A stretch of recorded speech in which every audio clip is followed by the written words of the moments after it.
अस्सलाम वालेकुम स्टूडेंट। आज मैं आपके लिए लेके आया हूँ chemistry practical paper marking scheme matric 2026। इस दफा जो प्रैक्टिकल की जो मार्किंग स्कीम है वो डिफरेंट है। पेपर पैटर्न जो है वो प्रैक्टिकल का वो सेम है, लेकिन मार्किंग स्कीम में कुछ तब्दीलियां की गई हैं। वो क्या तब्दीलियां की गई हैं उसको हम देखते हैं। जैसा कि आप जानते हैं कि पेपर पैटर्न जो है वो उसमें टोटल 4 क्वेश्चन होते हैं। क्वेश्चन नंबर 1 जो कि नाइन्थ क्लास जो नाइन्थ की जो है प्रैक्टिकल कॉपी में से आता है। 2 प्रैक्टिकल आते हैं, एक करना होता है, 12 नंबर का होता है। क्वेश्चन नंबर 2 जो है वो 10th के प्रैक्टिकल्स में से आता है, वो भी 2 आते हैं, एक करना होता है 12 नंबर का। क्वेश्चन नंबर 3 नोटबुक और क्वेश्चन नंबर 4 वाइवा वाइस के होते हैं। इस तरह जो है ये टोटल जो है 30 मार्क्स जो है वो बन जाते हैं। ये तो चीज सेम है। जो चेंजेस की गई है बोर्ड की जानिब से वो ऐसा है कि इस दफा जो आपका प्रैक्टिकल का पेपर है जो वो 2 एग्जामिनर के थ्रू जो है एवेल्युएट करवाया जाएगा।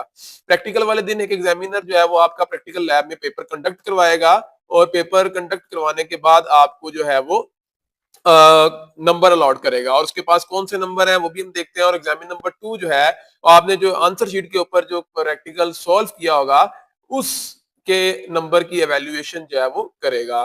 तो उसकी कुछ जो प्रैक्टिकल जो है क्वेश्चन नंबर 1 है उसमें 5 मार्क्स जो है एग्जामिन नंबर 1 जो है वो आपको एवेल्युएट करेगा और क्वेश्चन नंबर 2 के भी 5 मार्क्स वो एवेल्युएट करेगा। जबकि क्वेश्चन नंबर 3 और 4 की प्रैक्टिकल कॉपी और वाइवा के नंबर भी एग्जामिनर नंबर 1 ही आपको देगा। जबकि जो आप आंसर शीट पे प्रैक्टिकल लिखेंगे उस क्वेश्चन नंबर 1 और 2 उसकी एवेल्युएशन जो है वो एग्जामिनर नंबर 2 करेगा। एग्जामिनर नंबर 1 जो है वो आपके पेपर जो है वो आपसे करवा के वो पेपर जो है बोर्ड के ऑफिस जो है वो सबमिट करवा देगा। तो फिर एग्जामिन नंबर 2 जो है वो बोर्ड ऑफिस वाले उसकी ड्यूटी लगाएंगे, तो वो उसमें से जो है वो क्वेश्चन नंबर 1 और 2 की मार्किंग करेगा और साथ साथ नंबर क्वेश्चन नंबर 1 के साथ और क्वेश्चन नंबर 2 के साथ नंबर इनमें से आपको नंबर अलॉट करेगा। इस तरह जो अगर हम बात करें डिस्ट्रीब्यूशन की, तो जैसा कि क्वेश्चन नंबर 1 के मार्क्स डिस्ट्रीब्यूशन जो है उसमें 2 नंबर अपरेटस के और 3 नंबर परफॉर्मेंस के होंगे। क्वेश्चन नंबर 2 की भी 5 मार्क्स की डिस्ट्रीब्यूशन है वो भी 2 नंबर अपरेटस 3 नंबर परफॉर्मेंस के होंगे। जबकि क्वेश्चन नंबर 1 की जो मार्क्स डिस्ट्रीब्यूशन है 7 मार्क्स की जो मैंने पिछली स्लाइड में आपको बताई है उसमें 5 नंबर प्रोसीजर के और 2 नंबर ऑब्जर्वेशन कैलकुलेशन के होंगे। इसी तरह क्वेश्चन नंबर 2 की भी 7 मार्क्स की डिस्ट्रीब्यूशन इसी तरह है। 5 नंबर प्रोसीजर लिखने के होंगे और 2 नंबर ऑब्जर्वेशन एंड रिजल्ट लिखने के होंगे। अब हम बात कर लेते हैं कि एग्जामिन नंबर 1 और 2 के पास टोटल कौन कितने कितने नंबर होंगे।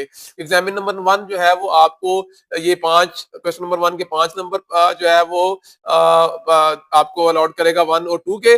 प्रैक्टिकल कॉपी और वाइवा वाइस के नंबर देगा। इस तरह एग्जामिन नंबर 1 जो है उसके पास आपके टोटल 16 मार्क्स होंगे, वो 16 मार्क्स की एवेल्युएशन करेगा। जबकि एग्जामिन नंबर 2 जो है वो आपकी जो आंसर शीट पे लिखा हुआ प्रैक्टिकल है उसमें 14 मार्क्स टोटल जो है वो उसकी एवेल्युएशन जो है वो करेगा। इस तरह 14 प्लस 16 जो है वो आपके 30 मार्क्स होंगे। इससे पहले कुछ इस तरह होता था कि ये जो मार्किंग है वो भी वही एग्जामिनर करता था जो प्रैक्टिकल कंडक्ट करवाने आता था, लेकिन इस दफा जो मार्किंग है जो आपने लिखा होगा उसकी एग्जामिनर दूसरा एग्जामिनर उसकी मार्किंग जो है वो करेगा। अभी तक की जो लेटेस्ट अपडेट है यही है। अगर इसमें किसी किस्म की कोई अगर मजीद अगर चेंजेस आती हैं तो इंशाल्लाह मैं आपको फौरन जो है वो उसके बारे में आगाह कर दूंगा।